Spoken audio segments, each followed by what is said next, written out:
Hey, well, hey, it's me again. There's a survival resource that no one seems to acknowledge or give thanks for. Now, you have survival schools, you have survival experts, you have teachers, instructors, classes. I can show you how to make snowshoes with using 5 sticks and some cords. I show you how to make cordage. I can show you how to make a fire with 2 sticks. Okay? But there's people out there who have a depth of knowledge that no one else has. For example, my brother-in-law is a power line person, a lineman. I think he's a lineman for power lines. And I asked him one time because my sister was ordering his boots and everything else, and we was talking about that, and so it got me going. I'm like, like he has a machine that can dry his boots for him, or he did stuff like that, and it got me started on foot care. Now I know how to take care of my feet, but his depth of knowledge, because he lives it every day, is way beyond mine. Um, so I asked him, I was like, "How do you keep your feet warm in wintertime?" Because he works days, nights, overtime all the time, rain, snow, sleet, hell. He's like the post office, but with way more hours, and his job has to be done. And he's like, well, double up wool socks, stuff like that. But he's always moving.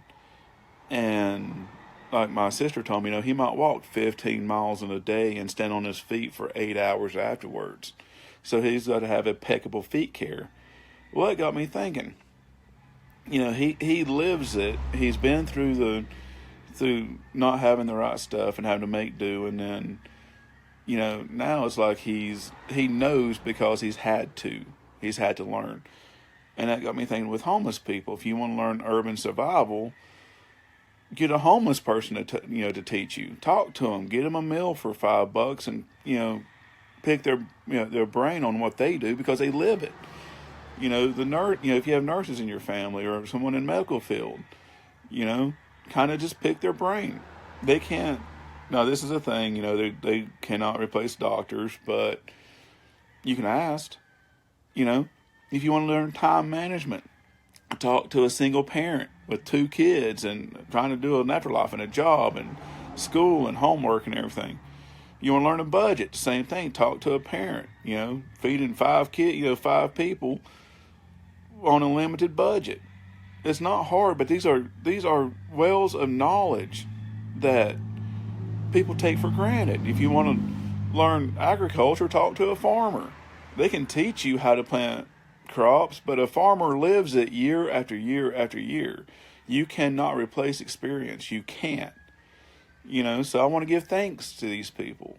I want to give thanks to the like, for example, my brother-in-law who answers my questions, who lives this stuff every day, to my sister who's in the medical field, who answers my questions and teaches me things. Even to my niece, she has questions and looks at things that just blows my mind.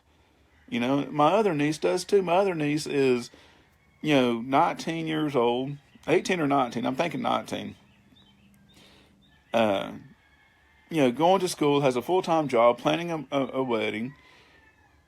You know, it's she knows time management skills. Then you have like my father who's an electrician. Like all this stuff. Hunters are a great resource. The ones that's like it's 4:30 in the morning and I'm sitting there with frost in my beard and you wouldn't know because you're at home. You're right, I wouldn't know. Why don't you tell me? You know, look at there's a wealth of knowledge everywhere. Just recognize it. And even to the spouses, where would the survival community be without your significant other? Gay, straight, male, female, whatever. Where would you be? Unless you had that one person there when you're trying to do your first bow drill or hand drill fire, encouraging you, telling you not to give up. You know, they deserve things too. So just keep an open mind about that. Your best survival experts, you take a person that's, born and raised as an Inuit in Alaska, because you can't say Eskimo no more, and they live it. Have the ones that, maintain the tribal knowledge. No survival expert in the world, unless they live there and are trained there, are going to know more about what they're doing than they do. So go for it. Acknowledge the people you have in your life. Acknowledge your resources, the people you can draw knowledge from. I got a friend of mine. He lives up in Pennsylvania. He's a dog trainer. He's a former Marine. He knows more about caring for animals than anyone I know. I got a friend of mine that lives in Seattle. I have two friends of mine that live in Seattle. And, one was in the medical field and she has compassion, and her husband is in the Army. And, he's at that level to where he protects his men underneath him from the stupidity from the officers, let's just be honest, from the unrealistic expectations and the stupidity that the officers have. He can weed through their bullshit and get the job done. So, ask him on personal skills, on managing people. It's amazing. So what I'm getting at is this, and I know I'm rambling, but give thanks to the people in your life. Learn from the people in your life, and never, ever, ever discount someone on their knowledge because they don't have letters after their name. Okay? Cool. Bye.